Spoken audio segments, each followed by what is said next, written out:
کہ ایک لذت خدا کی قسم سونے میں ہے، اور ایک اس سونے کی آرام اور سکون سے بڑھ کر کہیں لذت اس کی یاد میں سجدہ ریزی میں ہے۔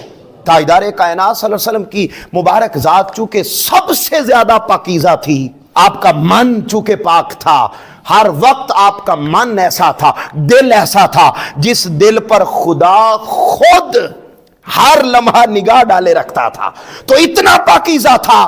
جب سے آقا علیہ السلام چونکہ رجب میں بھی روزہ رکھتے، شعبان میں بھی رکھتے، رمضان میں بھی رکھتے، آقا علیہ السلام 3 مہینے لگاتار روزے رکھتے۔ صحابہ کرام نے دیکھا کہ آقا علیہ السلام رکھ رہے ہیں تو ہم بھی رکھتے۔ جب رکھنے لگ گئے نا تو آقا علیہ السلام تو بہت تھوڑا سا کھاتے، کھجور، پانی، بس ظاہری اتنا سا کر کے، تو آپ تو صحت مند بھی رہتے۔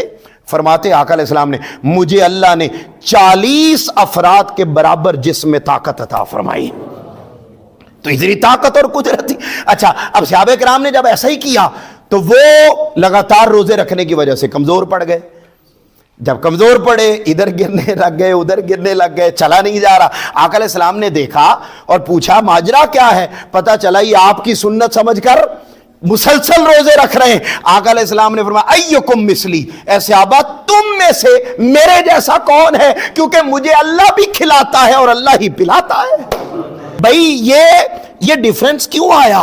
اس لیے آیا کہ آپ کا من اس قدر اجلا تھا، اور آپ کو وہ لذت رات کو بستر پر نہیں آتی تھی، آپ کو وہ لذت کھانوں میں نہیں آتی تھی جو لذت آپ کو روزہ رکھنے میں آتی تھی۔